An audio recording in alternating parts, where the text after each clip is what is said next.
Welcome to the BS Show. Are you ready to shoot the... The BS Show would like to thank their sponsors. Jack Cameron, accredited mortgage professional. Jack can show you the way home. Graco Impact Sports, providing top quality combat sport equipment tested and used by all levels of athletes. Dominate your world. RepoSales.ca, specializing in vehicle and equipment recovery, liquidation, and sales. Hemmings House Pictures, the global movement media makers, helping tell your brand story to the world and accelerate the momentum of your movement. Farmbox Films, capturing stories the way you want to remember them. Greetings, fellow humans. Welcome to the BS Show, the one, the only podcast dedicated to combat sports and mixed martial arts in Atlantic Canada. I am your host, Boyd Sharpe, back from the hinterland, joined as always with my good buddy, Mr. Rick Trash Canyon Doyle. Rick, did you miss me? I did, believe it or not. I miss that nerdy entrance to the show every week that you're not on. I really do. Yeah, you've grown to love it. It's kind of like a wart. So. That you don't want it there, but once you get used to it, you couldn't do without it. Now you know how I feel when you're around. Yeah, well, I got my life in order, man. I've been pretty busy there the last little while. Everything worked out. I'm ready to throw myself back into this sucker. So really good to be back with you guys. Yeah, it really is. So before we get this show going, buddy, tomorrow's a big day. November 11th, Remembrance Day in Canada. That's a big day, man. Like, that is a big day. And I hope everybody out there takes the time tomorrow to either go to a memorial or at least takes that moment of silence, because tomorrow, it doesn't get any bigger than Remembrance Day. You know, we wouldn't live the way we live if it wasn't for the people that fought for us to live this way. So, and with the two servicemen who lost their lives in Ontario, in Ottawa this year, it sort of has a heightened seriousness to it. I think that I haven't felt in a number of years. Well, I'll tell you, man, I always make a point of it. I watch the History Channel a lot, but you know, when it gets close to Remembrance Day, I sit down and I take the time to watch some of these shows. And, you know, I can't imagine what it was like, you know, to go into these battle scenarios. And they're true heroes and they're true warriors. And take the time to watch some of it. And this is how we make sure this kind of shit doesn't go down again. Yeah, I mean, we're involved in a sport where we like to make reference to going to battle and going to war and preparing for war and all that kind of thing. But when you step back and take a look at it, you really got to realize that we are talking about a sport here, and there are guys who are going to war, and they're going to war for very noble reasons. And I wish them all safety and a fond remembrance of the comrades that fell. Okay, what's been going on in my absence? Holy mackerel, feels like I've been away forever. I got a very interesting little item pop up in my feed just the other day, Rick. Are you familiar with Metamoris? Do you know what that is? Well, enlighten me. Okay, so Metamoris is a grappling promotion out of, I believe, California. One of the Gracies started it.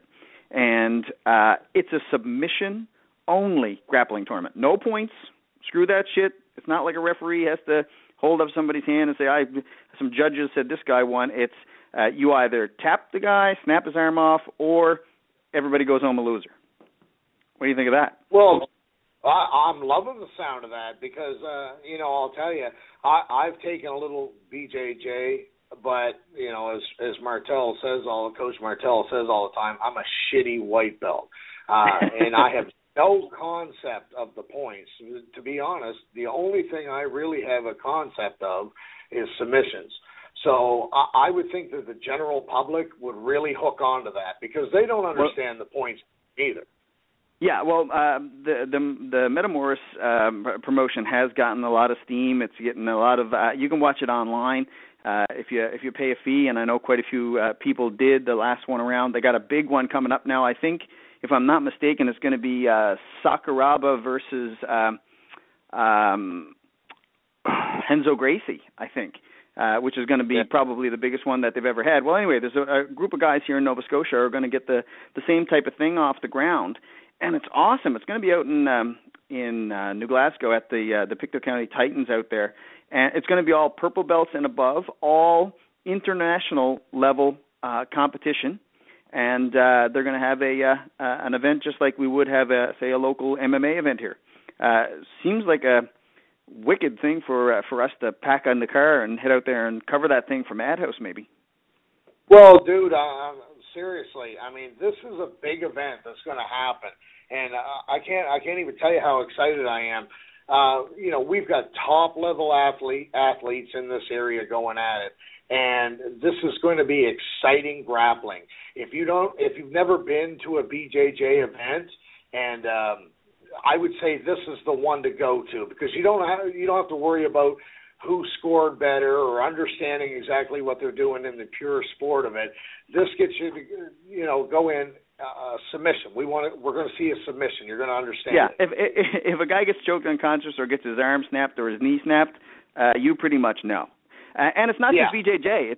It's grappling, right? So it doesn't matter if you're a judo Niwaza guy, if you're a BJJ guy, if you're a wrestler. Hey, come on in, show us what you can do. Anyway, I just thought I'd throw that out there because it's in, I think, the 23rd of January, and you and I need to make some plans to get out there and cover that. Yeah, I think this is a big one. I think this is going to get national coverage. I believe everybody. And I'm going to team up with Carl and Skippy, and maybe you and I can get a bit of coverage out there south of the border, and whoever comes out on top in these matches, maybe it'll give them a little bit of extra attention, maybe pick them up a sponsor or two and send them on to the next thing that they need. I know Joel Jacquard and Josh Presley, when they were on the show, talked a lot about how expensive it is to go to these tournaments, and any help we can give to those guys is awesome. Okay, yeah, I understand Joel made a few comments. I haven't seen him since, but I will be having a chat with him.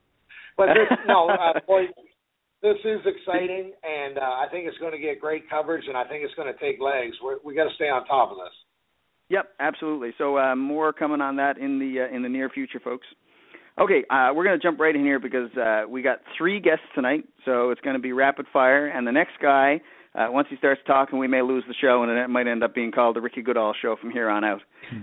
Ricky, we finally got you on the show. How the hell are you? Good, man. How are you doing? I am great. It's been a while since I've seen you. I've been following you on social media as best I can. Dude, you're a busy man. Busy, that's the way I like it, yeah. Listen, you are a veteran of 20 mixed martial arts fights. That is exceedingly rare for somebody homegrown Atlantic Canadian fighter. How did you start out in the fight game? Like, how did that come about? Well, it's funny. I started karate when I was 13, moved on to kickboxing when I was 15. So I just kept doing kickboxing for a long time. It's what I really loved to do. It was where my passion was. And then I just kind of got into judo and jiu-jitsu a bit with one of my good friends, Mike Kitson from Glasgow. And he introduced me to Jarrett McIntosh and Jason Rorson, my first 2 coaches. And then 5 weeks before Jason McKay was putting on his first MMA fight, he asked any of us if we wanted to jump on the card. So I was 250 pounds, about 75 pounds heavier than I am right now, and I jumped on the card, 5 weeks notice, and fought at 205 and won by decision. I'm not going to lie. I am going to post a copy of that picture of you at 205 on the website after the show. Sure, yeah. It looks like a fat guy ate Ricky Goodall. Yeah, it's pretty funny. I still have my first ever. I actually have the shorts I wore in that fight, and I have to tie them like they don't even. The Velcro is no use to me. I have to tie them pretty tight. Okay, I want you to take a jump back because I know you're as busy with businesses and a whole host of other interesting projects right now than you are with your fight career. But run me through a couple of the highlights of your career in the past number of years. Well, the real fun thing about it is that it was always, for me, it was just always a gift. I remember standing in line at the first ECC in the rain for hours waiting for the first show and just imagining myself fighting in the cage. And this is long before I even comprehended the idea of fighting my first fight. It was 2 years before, actually. And then, of course, my first fight was with Jason McKay's event, a really small event just outside of New Glasgow, my hometown. So, every fight has been this exciting roller coaster of an event. Some of my favorite fights are obviously the ones where I'm not necessarily at home, where I'm flying away, because it was just exciting to be paid to fly somewhere else, to have all of our expenses taken care of, to fight in front of a crowd that already has it out for me because I'm usually fighting the hometown guy, and just having fun with it, win or loss. So it's always they've all been fun. They've all been incredible. And you've had an opportunity to get in the cage with some of the who's who of Canadian fighters in the 170 and 155 pound divisions as well, right? You took a short notice fight against Ryan Ford. Who the hell does that? Yeah, it was a great fight too. It was fun. We kicked the shit of each other for as long as it went. He caught me and finished. He's a beast, And it was like, I just know that someday I'm going to be 60 years old, and I'm going to be looking back on this, and I'm just going to know that there's nothing I didn't do. There's no. I'd rather take a fight. I'm a different. I'm also in business, as you know. I'm a business graduate, so I know it's not a good business move to take the easy fights. But I'll be damned if I'm ever going to turn one down. It's just there's just too much of an excitement to it for me. That's what life is about, right? It's really about, to me, it's about doing the things that very few will ever get the opportunity to say they've done. Amen to that. You not only have fought, but you also promoted. Was it 2 events? 2 events. Under the EFCP banner. Exactly. What made you want to do that both the first time and the second time? Ignorance. No. It was.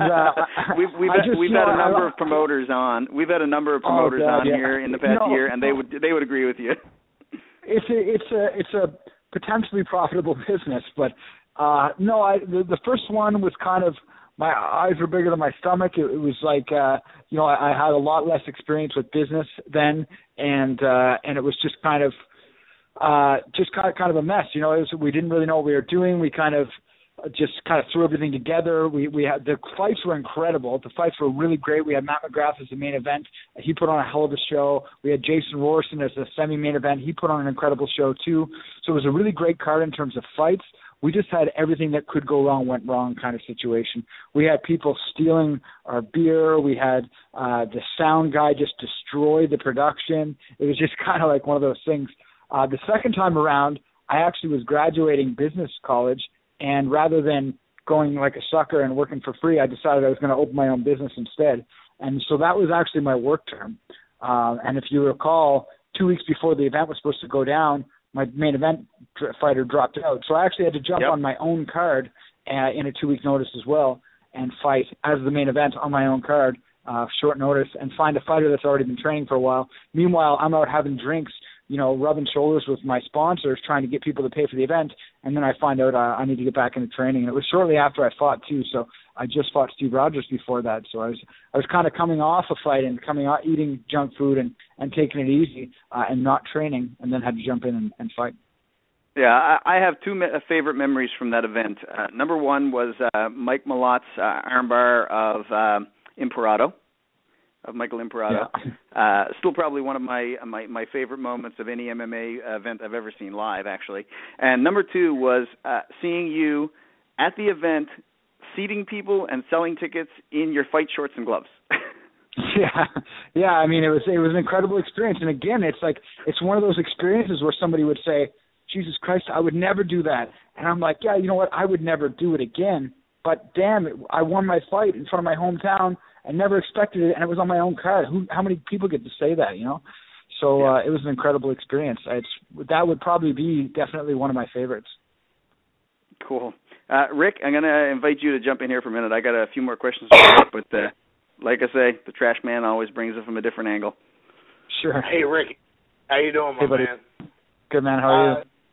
I'm doing great, and it's an absolute pleasure to have you on here tonight, Ricky. I've been looking forward to this for a long time.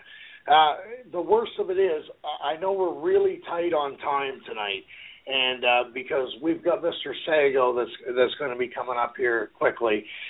But the worst of it is, you got to promise us that you will come back on this show, because there's so many directions, Ricky, that we need to go with. Oh, yeah, absolutely. Because, yeah, definitely. I'd be happy to. Dude, you are a true warrior in this neck of the woods. I mean, you are the man. And you're such a guru in different directions right now of what you're taking, and the health and wellness thing that you're doing, and all the entrepreneurial things you're doing. We need to talk about this, because it's pretty impressive what you're doing for the sport and how you're cross promoting and that type of thing. I really dig it. But yeah, Rick, I don't know. Sorry. Go ahead, Rick. Sorry, didn't mean to cut you off. Well, I know we're tight for time. I got to ask Ricky 2 questions, and they're a little off of that, and I hope we can get you back to talk about other stuff. But yeah, sure. Rick, when I look at that picture of you from years ago, you look to me, you were an overweight kid. Yeah. I mean, did that affect you? I mean, did that make you the man that we're seeing today?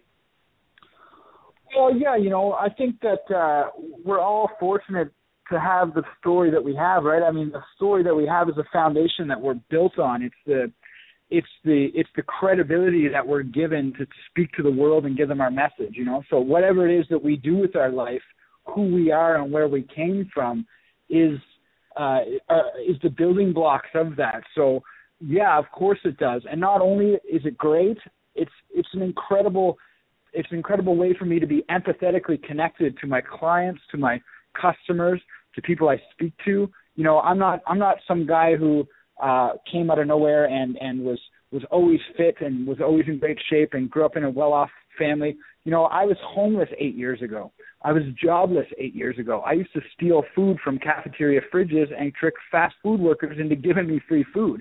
I lived the life. So, yeah, you're damn right that I love it. I love that foundation. I love where I came from. I don't think you can get any better. Ricky, the second thing I got to ask you about, you're a guru on diet plans. You've helped countless fighters on diet plans, those last-minute cuts. And through that process of offering advice, for you it's been a trial and error thing. You've tried new things, and there have been issues in your past where you've come in and you haven't made weight and people snicker. How are you going to address that, Ricky? Yeah, and it's funny because what it really comes down to, first of all, when I started my cutting career, rather than my fighting career, my cutting career, I started cutting big amounts of weight from the beginning. And your body, which any nutritionist is going to attest to, your body can only do it for so long before it stops doing it. So I continued using, for the longest time, the old methods of calorie deficit for months and months and months, and then trying to cut on top of that. You just can't do it. The guys like Dolce and these guys, they have their fighters going 6 to 8 months of high calories. We're talking 3,000 or 4,000 calories a day for long periods of time, so that when they cut, they have full energy and their muscles are full and they're walking around at 10 to 15% body fat naturally. I was doing it wrong. I was cutting all the time and always trying to cut and always staying low. And it's like when there's nothing left to give, there's nothing left to give. So I've taken that approach. And I also, truthfully, I think cutting's really fucking unhealthy. That shit is really hard on your body, man. And it's that and fitness competitions, which is another aspect of my life that I'm a huge part of, and coaching. I fucking hate it. It's horrible for you. That shit is not good for your body, and it's not good for anyone to be doing that all the time. So, to cut 20 times in my career, it's like your body just kind of starts giving up.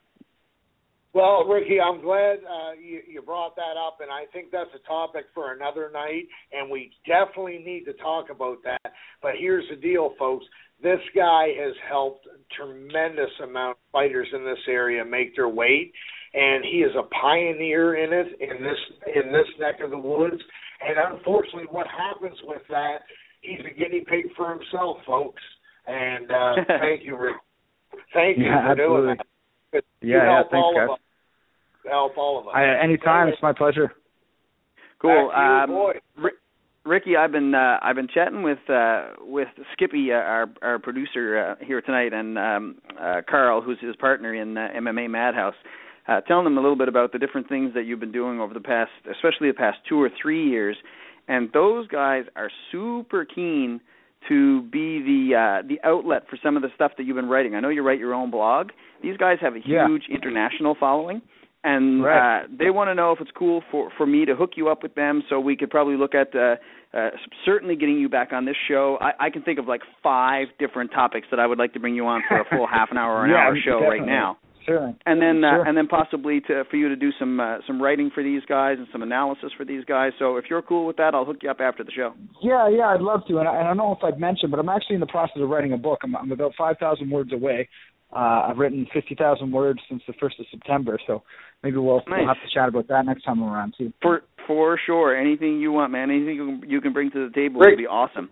Listen, Ricky, I'm going to give you a couple of minutes, as much time as you want or need to put out any shout-outs, to promotion of any projects that you have on the go, anything that you want a local, national, or international audience to hear.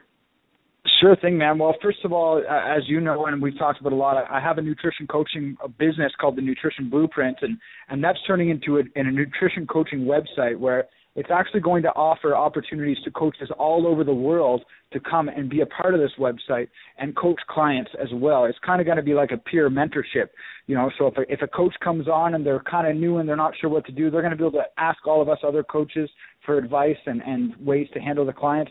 And it's really going to be kind of a no ego, no bullshit sort of business where we all come on and our goal has to be all about the client number one. So it's going to be the nutritionblueprint.com. It's really cool because we actually have a curriculum made to certify our own coaches. So we're actually going to have the Nutrition Blueprint certified coaches on there eventually as well too. And this is where my clients are. I've coached over 500 clients from here to South Korea and Costa Rica. I've coached everywhere in the world. So this is what we're turning this into a website. So that's really my biggest project right now, besides the book, and of course my 100 million other things that are going on. Yeah, that is true. I can attest to that. And I guess one more thing, I have a little blog. It's nothing special, but it's just rickygoodall.com. That's where I do a lot of my writing now. It's kind of offside writing, so I write about everything, not just nutrition, but anything at all. So that's got some interesting stuff on there too. Good stuff. Well, we're going to have you back on the show in the not-too-distant future, and perhaps you and I can chat a little bit offline. We'll come up with a more narrow topic, but Skippy and Carl at MMA Madhouse have been kind enough to give us this window where we can just stick our head out and shout to an international audience. So I wanted to get you on, let these guys know a little bit about who you are and where you're coming from, and perhaps we'll pick some more targeted topics to get into over the course of the year. Yeah, sounds great, guys. I appreciate you having me on. Awesome. Thanks, Ricky. You have a great night. Thanks. You too. Talk soon.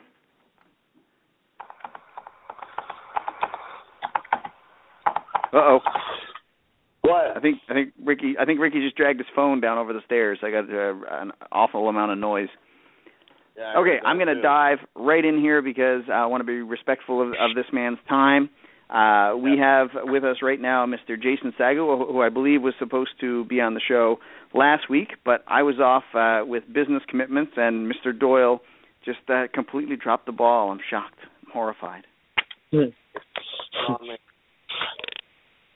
Jason, are you there? Hey, what's up, guys? How you doing? We are fantastic, sir. Are you in PEI right now? Yeah, I'm just at my house in PEI. Did I see you, I believe, on social media putting up the Christmas lights already? Yeah, that's right. I was just, we had a couple days of decent weather. The sun was out, and I said, hey, what the hell, let's throw up the Christmas lights. Let's stretch out this season as much as we possibly can. Exactly. Okay, well, let's jump right into it because you are such a centered and focused dude. I am really curious to chat with you about the events at UFC Halifax. Walk us through getting your first loss, and walk us through sort of the process that you've gone through in the past number of weeks to get you in a forward direction. Yeah, sure. I mean, my first UFC outing was in Vancouver, British Columbia, and it was an awesome experience. And I won that fight, and I think I was just watching that fight just happy that I finally made it to the UFC because it's always been a long-term goal of mine. And then the second fight, which was closer to home in Halifax, I think I just put a lot of pressure on myself. I think I wasn't really enjoying the experience so much, like walking out there. I guess I just wasn't really in the right mindset for it. I put a little bit too much pressure on myself, and it was more about trying to perform than just enjoying the moment.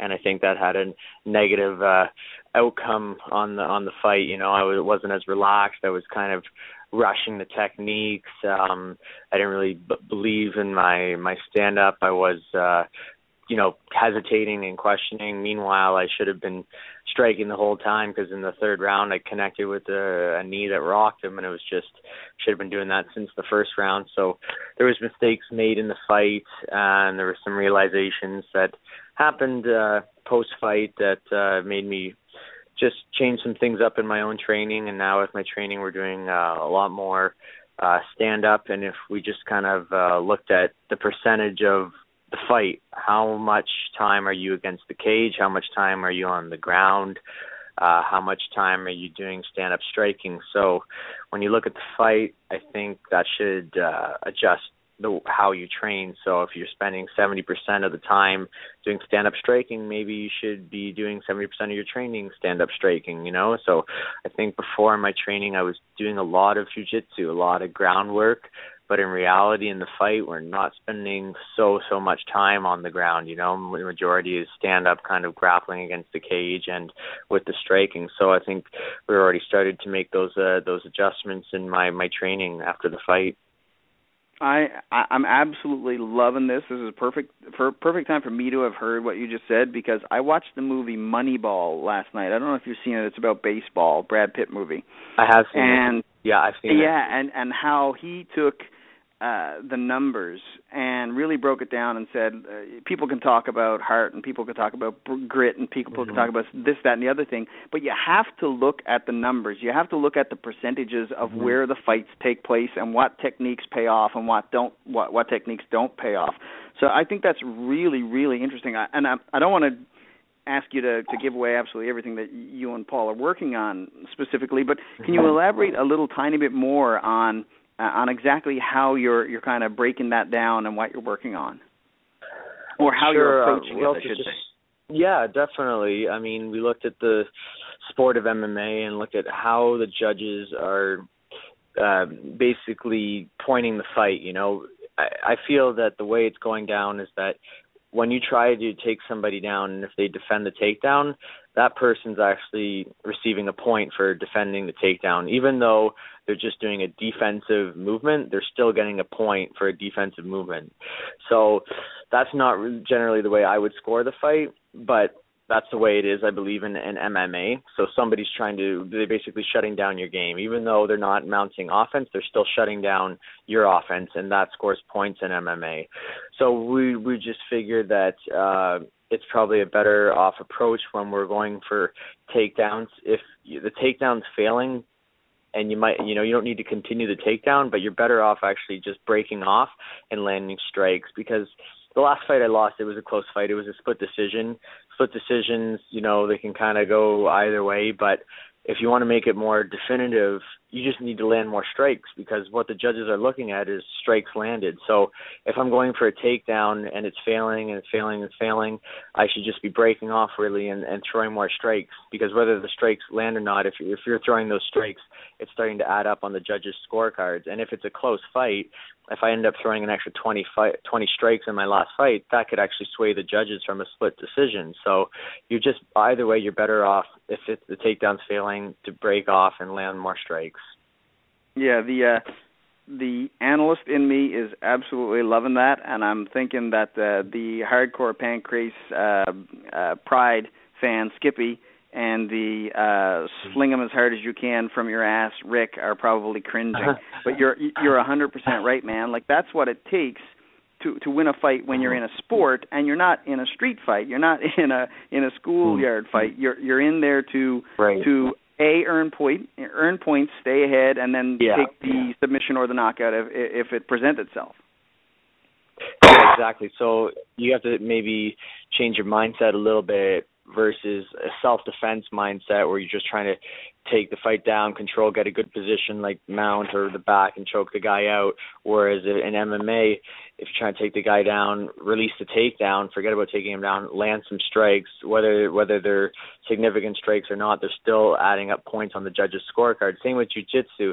If I have a choice between trying to pass the guy's guard and I'm, trying to use really slick guard passes, or if I don't try to pass his guard and just land a few strikes, those few strikes are more valuable than me trying to pass the guy's guard. You have to change the way you look at it. I hear you. I had another question in my mind, and I just glanced at the computer screen, and it went. Oh, I know exactly. I remember what it is now. Did you get hurt? Dude, can I ask this question first, Rick? Can I ask this one question, or you want to jump right in? If it's a relevant point, jump right in, man. I know you're guys. We have time for all your questions. I know boys having a bromance right now with what you're saying, bro. I'm going to let it go. Okay. It's not very often I get to talk to smart people on this show, so. I know. Oh, man. Oh, jeez. Go ahead, Boyd. All right, go ahead. What's the question? Did you get hurt by those elbows, especially the first flurry of them when you were in the single leg position? No, nothing like. I was never really rocked. I mean, some of the shots, I felt them at the time, but nothing was like jarred me or anything like that. I mean, they hurt, but it wasn't like anything significant. Like I was still in it the whole fight, and I don't even know. But at some point during the second round, it hit me.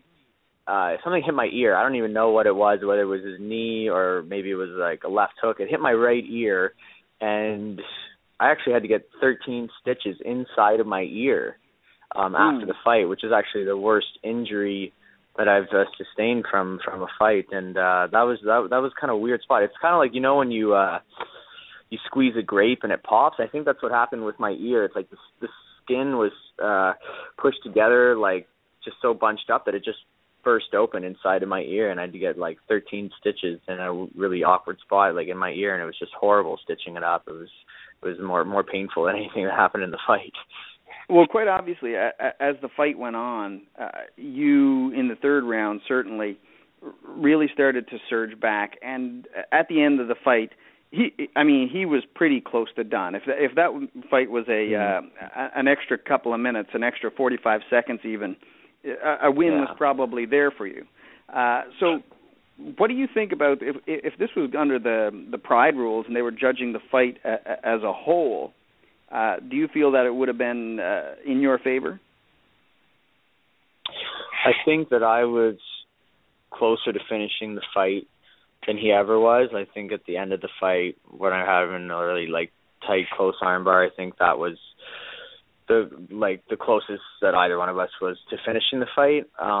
It's just all about how you're scoring it, right? If he's landing more strikes, are those more valuable than my takedowns, or is my passing more valuable than the strikes he's landing from the bottom? It's all about who's watching the fight and who's judging the fight. So I'm thinking now it's just like most of the judges are counting the strikes, so I just need to be striking more, whether it's from standing or from trying to pass on top, instead of trying to pass, maybe I should just slow down the pass and think about striking a little bit more just to add up some of the points if it does end up going to a decision, because none of the fights that I've won have gone to a decision. It's only the fights that I've lost. I've lost two fights, and they both were split decisions. Rick, jump on in, brother. Man, I'd love to. And Jason, thank you so much for coming on the show tonight. I know we're running a little late with you, but man, we really appreciate it. No problem. No problem. Thanks for having me on. I love the show. Thanks, bro. Man, here's what I want to talk about with you. because I was there. I was up at the skybox. I was with the calculator. We were enjoying the show. And I got to tell you, bro, when you broke that curtain and the crowd rose up for you, I mean, that must have been so empowering. Man, I remember clapping my hands and saying, "Come on, Sago, let's do this." And dude, watching the fight, and when it came down to the decision, dude, it didn't matter anymore. It was a fight that people were going to be talking about. They were talking about it at the end of the night. They were talking about it. They'll be talking about it their whole lives. You must be proud of them. Yeah, you know, like, I'm the type of fighter that you saw in the third round, like, no matter what happened, the first two, I'm always going to go and finish the fight, and you saw it in that fight, the last 10 seconds. I was like, screw this, you know, I threw a flying knee, the knee clipped him, it rocked him, and then I went in to finish it with a straight arm bar and had the arm extended, and the buzzer went, and that was after, you know, taking some damage in the first two rounds. So whatever happens in the fight, doesn't matter I'm winning or losing, I'm still going for the finish. Yeah, well, see, here's the thing. You know, I listen to you and Boyd, and I know Boyd, he appreciates every movement that's done. You're like, you know, we think back when we had Professor Abel on here, and, you know, everything has to be perfect. And I know when I see you come out to fight, everything is going to be as perfect as it possibly can. And if you lost last fight, you're analyzing that shit to death, and that is not going to happen again. Amazing thing. Exactly. Yeah, you're 100% right. You know, and you know they always say you learn more from a loss than you do from a win. And for me, I've taken that fight and I've really adjusted my training, and I really changed up the way I change, like I talked to you about earlier, about changing the percentage, analyzing the fight and seeing how much time is spent stand-up striking, how much time's against the cage, and how much time's on the ground, and we've adjusted our training accordingly. Well, thank you, bro, for coming on the show, and I know Skip, the producer of the show, is dying to ask you a question, so Skip, jump in here, brother. Sure. I think I may have stolen Sibby's question. Skip, I jumped on it when he posted it in the chat. It was the question about the Pride rules, because that's something that we talk about with Skippy quite a bit. I mean, we are in a sport that is still evolving. I mean, it's a 20-year-old sport when most of the sports we're watching are hundreds, if not far, far, far more than that old. So when we see things like a fight, quote unquote, if that's what we're going to call an MMA match, when you judge it round by round, when you get into that last round, if you've lost the first two, there's literally nothing you can do. But you certainly didn't fight that way in the third round, and it was really cool to see. And it was as a fan of the sport, it was interesting for me now to have that in the back of my mind when I think about you as a fighter and the type of fighter that you are. Is that something that you've always done, or is that something that you were able to learn about yourself in that particular fight? I think that's like always who I've been my whole life, you know, always just going for it no matter what, no matter, like I said, win, lose, or draw, is just going for it, whether I think I'm winning the fight or if I'm losing the fight, just going there. And I don't want to ever leave it to the judges, you know. If I feel like it's gone to the judges, and, you know, part of me feels like I already lost anyways, because my goal is to go in there and finish the fight. So I always want to go in there, and that's my end goal, is to finish the fight, whether it's by knockout or submission. So what's next? Are you at that point yet? Are you already kind of jonesed to go to the next thing? No, we've been adjusting the training, and we're kind of fine-tuning the training more and more every day.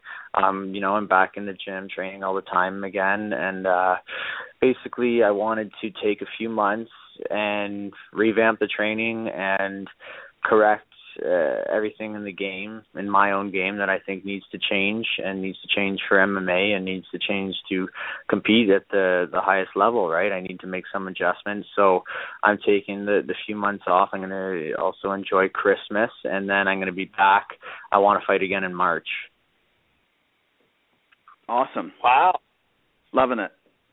I'm Yeah. going to take the conversation in a completely different direction for a minute, because the next guest that we have coming up is Mike Cowboy Hughes, and I know you guys and Professor Abel and a number of other folks got together and did just an amazing thing last week. Can you tell me a little bit about that? Yeah.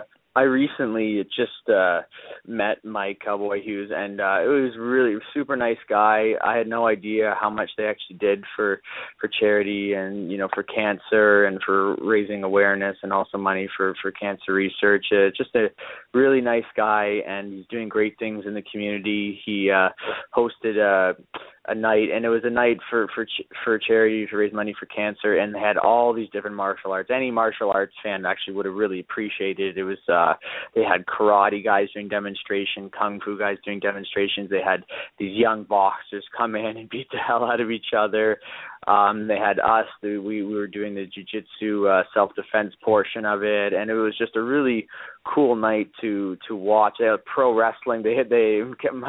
Mike put on an awesome pro wrestling match. It was actually the first one I've ever seen live, and you always see it on TV, and it's like, oh, that's cool. But when you see it live, it's a whole other level. It was actually really well done. It was an awesome night. It was a very well-run event, and I would love to go back to the next one. Well, I'm super glad you did it. It seemed like a fantastic, worthwhile event. I saw some shots of the venue. It looked beautiful. I mean, it looked like a black tie affair. It was, it was. I was really surprised. It was at the PEI Brewing Company, and they had like this back room. It was massive, this huge stone fireplace, and it was very well done. It was formal, and they had the ring in the center, and it was just for the perfect conditions. Really, it was a really nice setup.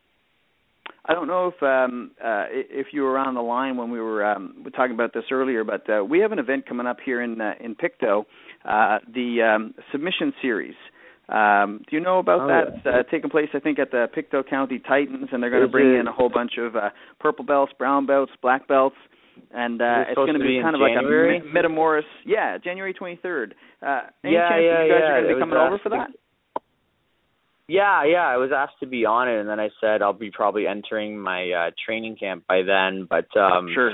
The thing, when they asked me to be on it, I'm like, okay, if I'm going to go on this thing, I'm going to be training more jiu-jitsu, which is exactly what I don't need to work on right now. I need to almost step away from the jiu-jitsu and go more to striking. Like I can't.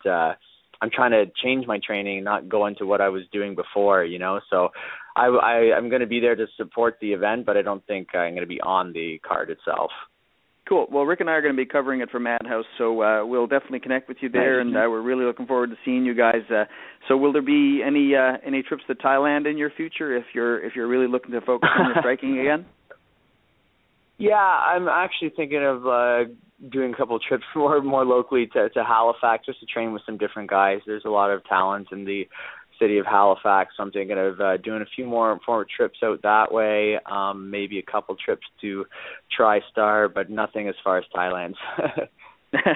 Save that one for maybe next year. Or the next win bonus check can be your flight. There you go. Yeah, the next win bonus check. Okay, well, thank you so much for joining us, Jason. It's an absolute pleasure as always. We'll keep in touch. We'll see you in January, and looking forward to getting you back on here in probably in early March to pimp your next fight. Awesome. Thanks a lot, guys. Have a good Christmas. You have a fantastic holiday season, brother. All right. Take care. Man, Cam, I totally forgot to tell him to give a shout out to his sponsors. I'll get Jason's sponsors from him, and I'll post them on the Facebook page and Twitter. My bad. Absolutely. And Jason, so sorry for that, Barrow, because that's one thing we want to push. You got sponsors that are helping you out get through things. We want to promote that. So our apologies on that for sure. You fucked up, boy. Skippy, I'm seeing in the chat window that you were so into the interview that you forgot what the hell you were supposed to be doing, which was producing a radio show. Yeah, I did. Do we actually have a guest? Mike is ready to go whenever you are, but yeah, that's my bad. I was like listening to the interview, man, and all of a sudden I saw the message from Rick. He's like, where's Mike? I was like, where's Mike? Damn, I forgot. So he's ready. I want to tell you, man. This is why we have a face for radio for absolute short. I just wanted to stress the point, man. I was in that crowd when Jason broke that. When he came out, bro. That place erupted. There was so much support for him. And when that fight was done, it didn't matter if he won or lost. People were so proud of what he did. I want to tell him that. Because he's in a different world right now. He's thinking about his winning, his losing, his record. What did I do right? What did I do wrong? But I wanted to tell him, dude, you made people so proud. They are going to tell that story the rest of their lives. That's what I want to tell them. It was a gutsy performance. There's absolutely no doubt about it. And kind of like I said to Mike Malott after he had his first loss, is like I'm really looking forward to what Jason Sago 2.0 is going to look like, because as you said, Rick, he leaves no stone unturned. Professor Abel is going to make sure that they perfect the game plan going into the next one, and he's talking about my jiu-jitsu is there for me when I need it. I'm going to focus on my striking. That could mean some exciting fights for that kid coming up. Oh, absolutely. So, Rick, I'm going to throw this one to you because you have a lot more history with our next guest than I do, but I am super honored to have him on the show tonight. Take it away, Rick. So am I, man. This guy right here, on the independent pro wrestling circuit, is a legend. He has wrestled all around the world. The guy is a true athlete and a true gentleman, and we're seeing the cross-promotion of wrestling and combat sports in Atlantic Canada here, and there's such a mutual respect. And I have a personal respect for this guy because although he won't admit it, he was directly responsible for me getting involved in the art of pro wrestling. I'd like to welcome on tonight Cowboy Mike Hughes. Mike, you there? I'm here. Thanks for having me, Rick. That was quite an introduction. I didn't expect to hear all that. I always have to take credit, though, for introducing you to pro wrestling or taking the blame for it, whichever you want. But I have to tell a story about when Rick Doyle, I trained Rick Doyle, and I have to tell this story. When Rick Doyle was getting trained for pro wrestling, now, the Rick Doyle you guys know, you see this little jacked up Bantam rooster that, is tough as nails. Everybody knows it just when you look at him. You can see that's what Rick looks like. When I met Rick Doyle, you know where I'm going with this, Rick? Yeah, I know. Rick Doyle was a little skinny guy with like this blonde comb over. And I'll tell you, he looked anything but like a fighter. But when this guy got in the ring, I'll tell you, Rick tore his hamstring while we were training. Like, I don't mean a little pole or a little twig. Rick tore his hamstring, and it was purple from his groin to his calf. And we had other guys that were coming in and out, and they were quitting pro wrestling. Rick Doyle duct taped up his hamstring and his groin that were both pulled, and couldn't even get his foot over the rope to get in the ring. But he went through that practice the whole day. I have to say, Rick Doyle is one of the toughest guys, and I respect Rick Doyle as much as anybody. That guy, he's as tough as nails. Smart as them too, but he's as tough as nails. I hear you, brother, and thank you so much. There's so much mutual respect there over the years, but Mike, what I wanted to bring you on tonight to talk about, I know you run a very successful pro wrestling company over in Prince Edward Island, and just last week, we wanted to have you on last week, but there were some technical difficulties, but you ran a big event, and it was in support of cancer, and I want you to talk about that a little bit. And there was a lot of cross-promotion you did there as well. And I want you to talk about the entire event for people. What we did is we had an event called Fight for the Cure. And what we did is we brought in all combat sports, and we want to give everybody a showcase. As you guys know, we don't have a commission here on Prince Edward Island yet. We don't. MMA is not legal here. Kickboxing has just become legal in the last couple of months, and a lot of combat sport events were illegal up until probably a couple of months ago. Jiu-jitsu, kung fu, karate, kickboxing have all just been able to be sanctioned under their own governing bodies. But we wanted to showcase these athletes. As you guys know, these sports in Atlantic Canada, for the most part, now you guys are doing a better job in Nova Scotia and in New Brunswick, but our athletes don't get a lot of the mainstream attention. You know, we're probably 4th, 5th, 6th behind other sports like hockey and you know, here on PEI like harness racing and all these other sports. Combat sports is kind of low down the line. And we thought we would combine the two. We would give people an opportunity to showcase their combat sports. So we had boxing, we had some great boxing from, you know, Colton Perry here, who's a Golden Gloves champion. These kids, like Jason Sago said earlier, these guys went at it. These guys were they wanted to showcase their skills. We gave them a platform, and it was a really classy, super environment that we had at the PEI Brewing Company. They have a great facility, set it up, real classy, kind of Las Vegas style showcase, and a lot of these kids never had the opportunity to perform on that kind of a stage. And we gave these kids, the boxers, the karate guys, you know, they weren't used to this kind of Las Vegas style showcase, and they went out and they showed all their skills. We were so fortunate to have the support of the combat sports. We had Paul Abel and Matt McGrath showcasing jiu-jitsu. Just blew people away. Like people that didn't even know what jiu-jitsu was that were at this event. And you got two guys at the level of Paul Abel and Matt McGrath rolling out there. It just blew people's minds, you know. And we have a lot of talent here on PEI.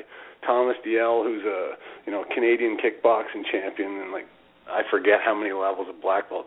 Some of the kicks he was throwing were just amazing. Like there's so much skill here on the PEI, and we had the opportunity to provide them with a showcase to expose it to people who'd never seen it before, and at the same time raise money for the Canadian Cancer Society. You know, it was a perfect night all around. It was a great night of entertainment. Everybody wins. And, you know, it opened a lot of people's mind, and I think a lot of people that were there, be it sponsors, business people, everything, they really got their eyes open to the skill and how entertaining, like, combat sports were. And, you know, myself, I got to showcase pro wrestling to a lot of people that had never seen it before, you know, and they were really blown away. A lot of people, you know, thought, you know, it's all, you know, scripted and all this and that, but I'll tell you, guys like Jason Sago came up to me, you know, after we did our match, and he said, you know, I'd never been to a live pro wrestling before. That was pretty amazing. You know, he said I had no idea, and we had a lot of people, so there's a lot of mutual respect here on the island for each other. We know we're kind of all in the same boat, and we're all trying to get our products out, and we're all trying to support one another, which never really happened here on Prince Edward Island before. Everybody That's was cool, man. A recurring theme on this show, we're 20 episodes in now, and I'm sure we've talked about it on over half of them, is how do we get asses in seats? And that's something that the pro wrestling world, even the regional circuit, has traditionally been doing a much better job of than regional mixed martial arts and combat sports has. I mean, you can go to a mixed martial arts event here. There's only 2 or 3 a year. It's in a big venue. All the energy is pushed towards it, and you get 400 or 500 people. And there's a boxing show in my backyard. Sorry, not a boxing show, but a pro wrestling show in my backyard about every 2.5 months. And it seems like there's a crowd that gets out to see it. So what can the mixed martial arts promoters in the region do to get people out to have a viable business model that we can use to support these local athletes? Well, I think the biggest thing is the flow of the show. I think the flow of the show has to be quicker. And that was one thing, actually, that we had a lot of comments on. People that were actually at the UFC fight. And how can you knock Dana White? The guy's a millionaire. But a lot of the people that were at the UFC fight said that there was a lot of downtime between some of the fights in that. That's for people that go to MMA. They notice those things, so they want the flow of the show to be a little better. The other thing was that really opened people's eyes were when we broke down the different disciplines, from jiu-jitsu to karate to boxing, and they got to see each one of them on a different level. And then when I was walking through the crowd the whole night talking to people, they were blown away by the skill levels. And then when you talk to them and said, this is the combination, guys like Jason Segal over there are combining all these skills, and that's what MMA is. And there was a lot of people that still have that perception that mixed martial arts is a human cockfight, and it's just two meatheads and they're killing each other, and they didn't really have the appreciation for the skill set. I think on PEI for the crowd that we had, we kind of broke it down for them, and we kind of gave them, combat sports or MMA 101, where we broke it down, boxing, which everybody understands. Then we went into karate, which, was probably the second thing people were, became aware of as far as fighting. Then we went into kung fu and jiu-jitsu, and, we kind of brought them the steps one thing at a time. And so educating them, I think, is the first thing of what you're presenting them, and then when you present it to them, you have to present it to them. So it's not just about if you're a fight fan or not. It's about this is a night of entertainment, and this is a night out. So if you have a wife that doesn't care about fighting and that, she can still go to an event and be entertained in between the fights or while her husband or her boyfriend, or if the woman's into it and the husband's not into it. There has to be aspects of the show that are entertaining for everybody. And I think when you're bringing in something new to an area, you have to bring in little things that are just going to get them to kind of nibble at the bait and get there for the first time. So when you get somebody there for the first time, that's the hardest thing. You get somebody there for the first time. And have the flow, because like you said, and I heard the exact same thing, man. People who went to the UFC said, I will never go to another UFC show. Two 30-second fights, and then a half-hour, 35-minute wait before the lights come up again, and a 6.5-hour show. No, that's not fun for anybody. Go ahead, Rick. Yeah, Mike, you and I have talked about this before, and I've talked about it before on this show. What we do live in person is very different than what is, shown on a big screen in somebody's pay-per-view. I mean, when you're live, it needs to be a much different show. Absolutely. There has to be a middle ground, and I know this from directing TV shows. I directed TV show Legend City Wrestling in Newfoundland, and that was a big dilemma between the guy who produced it and myself, as he was getting things ready for TV, and he had vignettes that were going on in the background, but it was holding up the live shows, and it was always a constant battle between me as the booker and him as the producer. And I said, if we don't have our live fans talking about this, we have to find a middle ground. And the times when there's downtime for that production side of things, you have to find something to entertain these people. And you have to find something that is going to keep them amused. And whether that's you have more access to vending, whether people selling drinks, whatever, it is something to keep people occupied, entertained, and happy. And there has to be that middle ground, I think. I heard a lot of people said that they would never go to a UFC fight again, like you said. And, for someone from Prince Edward Island that is driving over to Halifax, and, there's bridge, there's gas, there's a night at the hotel. It's not like in your city driving back. The 6-hour-long nights, of standing around and standing on concrete, and, it was draining for them. And the payoff, I don't think, they thought the fights were fantastic, but the downtime in between really kind of sucked some energy maybe out of the fights too. So, it's finding that middle ground. And I think that's where local MMA can really bring up their game, is they don't have to do all that for TV kind of live stuff. So if they keep their flow going and the rhythm going, it's kind of like the same compliments that we get in pro wrestling as opposed to the WWE. People go to WWE, they say, I seen a live show, but it was kind of down and there was slow parts in that. but as an independent pro wrestling organization, you keep everybody boom, boom, boom, boom, and then at the end of the show, it's all over, and they're all happy. What happened at the end? It's like, what? It's over?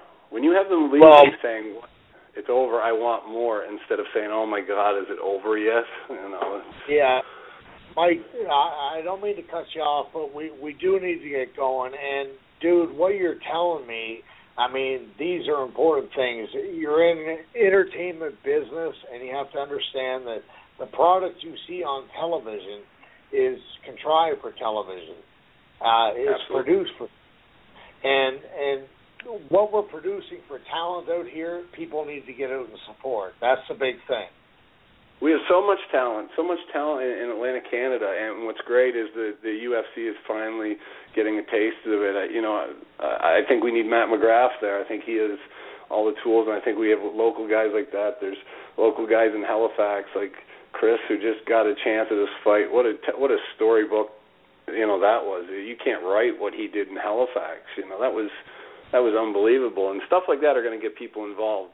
So at the local level. So when you have stories like that are going to draw people into local level, I think local promoters have to be able to give them what they want and give them that feel-good show that keeps them moving and wanting more. So, I got one more thing to throw in there before I hand it back to Rick, but I agree 100%. And I think one thing, I never really thought about it this way before, but I think about 20% of the audience who are at these local shows are there just for the fights.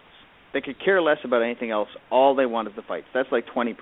You got about another 20% who they're interested in the fights, but they want a good show too. And then 60% of the asses in the seats could care less if it was an MMA fight, a pro wrestling fight, a boxing fight, or a striptease. They're there for an event. And I'm not sure that we're satisfying that majority audience with what we've been doing in the shows that I've seen throughout Atlantic Canada in the pure MMA realm. Certainly the pro wrestling shows I've seen have really had a much, much tighter product. Thank you. And you're right. I think and that's the key, right? People need that flow. They need to keep going. They need to have that energy level up. When you get them up and down, and then people get tired, and there's a reason why movies are 2 hours long, right? The statistics are there that prove you can only keep somebody's attention for 2 hours, and attention spans are getting shorter and shorter as the years go on for whatever reasons. But we have to be able to find ways as promoters, of anything, whether you're promoting wrestling, boxing, MMA, whatever, you have to be able to keep their interest spiked and have them wanting more when they leave. Mike, I got to jump in here because we're running overboard now, and I just want to give you a minute to thank your sponsors, and we really appreciate you coming on this show, brother, because, I mean, you're a true hero in Prince Edward Island. You're a true hero to me, and I think what you bring to the sport overall is tremendous, so thank you so much. Go ahead. Thank you, buddy. Always a pleasure. I want to thank I have people that support me here on the island. My sponsors are great.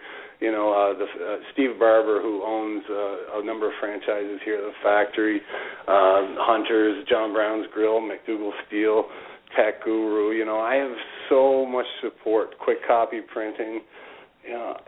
I'm worried I'm going to forget somebody here. I have so many people that support me, and just Islanders in general. The business community here has supported me from day one, and the island has supported me from day one. And as you've seen yourselves at that UFC fight, Jason Sago, the people of Prince Edward Island will get behind and support people if you give them a good quality person and a good quality product to support. And as you could hear, because I could hear it when I was watching it on TV, the PEI chants are phenomenal. You know what I mean? They were chanting PEI the whole time Sago was fighting there. And, I just want to thank, Islanders in general and all my sponsors. I've had nothing but 100% positive, feedback from my sponsors and from the community here on Prince Edward Island. And thanks a lot, guys, for having me on your show. It's great that we can do these kind of cross-promotion things. And Rick, as you know, there's mutual respect between, both wrestling and MMA, and it's great that we can do this because it helps both businesses and sports grow. Thanks a lot, Mike. Thanks a lot, Mike. I mean, this is we're in a pretty small part of the world relative to where a lot of people are trying to promote, whether it be pro wrestling or other combat sports. And the more we stick together and the more we attend each other's events and the more that we support each other, the better we're all going to be at the end of the day, I think, which was why I was so excited to see that fundraiser that you did and pulling people in to see all of those different combat sports. It was fantastic. Let us know if there's ever anything we can do to promote your upcoming shows or to give a little push behind any projects that you're going to be taking on in the new year. Boyd, I got to jump in here. Yeah, okay, thanks, Mike. I got to jump in here with two quick shout-outs because I know we're running late here. There is an arm wrestling tournament at Bubba Ray's. That's this Saturday at November 15th, and that's at 5650 Spring Garden Road. Anybody who wants to go down there and check that out, man, it's a good chance for arm wrestling. And Wrestle Center, who sponsored me personally for my last fight, they're running some of the best shows in pro wrestling in Nova Scotia right now. They got a show coming up on Friday, November 21st, and they're bringing in Bobby Roode for that fight. And I want to tell you, folks, Bobby Roode's a friend of mine. He's the greatest pro wrestler in the world today. He truly is. He's the best, there's no question. He is the best on the planet. You know, that's absolutely true. I didn't know you were still here, Mike, but yeah, absolutely is. So that'll be quite. Well, you're trying to get rid of me. Well, you think it's past my bedtime? I'm nearly as old as you guys. We're ready to wrap up. You guys jump in. We'll wrap up. Okay. Well, I want to give. Guys, one more. I just want to say good night. Thank you again, and I appreciate everything you're doing with this to promote combat sports and pro wrestling and MMA and everything. It's always great talking to Rick. Thanks a lot for having me on the show, Boyd. I really appreciate it. Thanks, man. Take care. Take care. Good night. I want to tell everybody, get on Facebook, go check out Submission Series 902. 902 is the area code for PEI in Nova Scotia, not the 209, popularized by the Diaz brothers. Flip it around. Submission Series 902, and you'll find out a lot more about this submission-only tournament coming up in January that Rick and I are going to be covering. Next week is going to be the start of a couple or 3 weeks of lots of kicks to the face. We do have Fight First promotion coming up at the end of November. We're going to have some amateur MMA. We're going to have some Muay Thai for the very first time in Nova Scotia, unless it was a smoker in the back room somewhere that maybe you saw me and maybe you didn't. I'm not going to confess. But it's going to be some exciting fights. So we're going to get promoter Peter Martell back on the show. Haven't spoken to Pete in quite a while. Find out a little bit about this show that's going on at the end of November. And Skippy, if you're there, tell us a little bit about your good friend Crew Brian that we're going to be speaking with. Crew Brian Jones Jr., great Muay Thai practitioner, picked up a few belts in Canada, has fought all over. He now instructs, the up-and-coming youth today, runs a couple of promotions on his own as well. I think he'd be a great fit to talk about the rules, the history, and some of the things tied to the Muay Thai fight ring and culture. Yeah, I got to tell you, man, because up until probably 18 months ago, I thought Muay Thai was a drink with fruit in it that you had on the beach. So this guy's going to be able to educate me. Oh, yes. I got to jump in here for a sec, guys. Skip, you lost a friend, man. Let's talk about it before we end the show. Yeah, actually, what we'll do is I know Boyd needs to go, so I'll talk about him. I'll hit the 10-bell salute and then play the out music. How's that? Oh, man. You're talking about Gorham? Yeah. Yeah, so, what a sad loss for that country, man. Yeah, this athlete, folks, if you guys don't know who Gorham Ganeshavelli is, he was a 12-2, 6'5", 249-pound monster. Had already won 2 world championships, had a 3-match war with Kenny Deuce Gardner out of ATT in Coconut Creek. Just absolute wars, 4- and 5-round wars with him. Only losses he ever had were in those wars. He took one of the 3, but he died in a car wreck yesterday morning. And on that note, for everybody out there who's like us in the sports world, this is for him.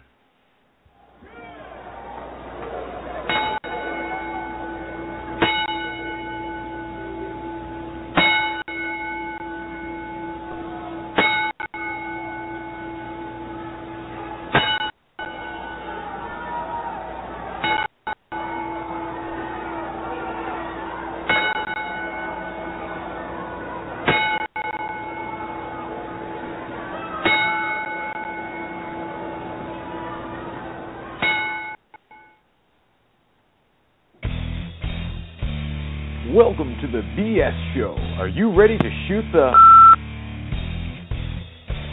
The BS Show would like to thank their sponsors. Jack Cameron, accredited mortgage professional. Jack can show you the way home. Graco Impact Sports, providing top quality combat sport equipment tested and used by all levels of athletes. Dominate your world. RepoSales.ca, specializing in vehicle and equipment recovery, liquidation, and sales. Hemmings House Pictures, the global movement media makers, helping tell your brand story to the world and accelerate the momentum of your movement.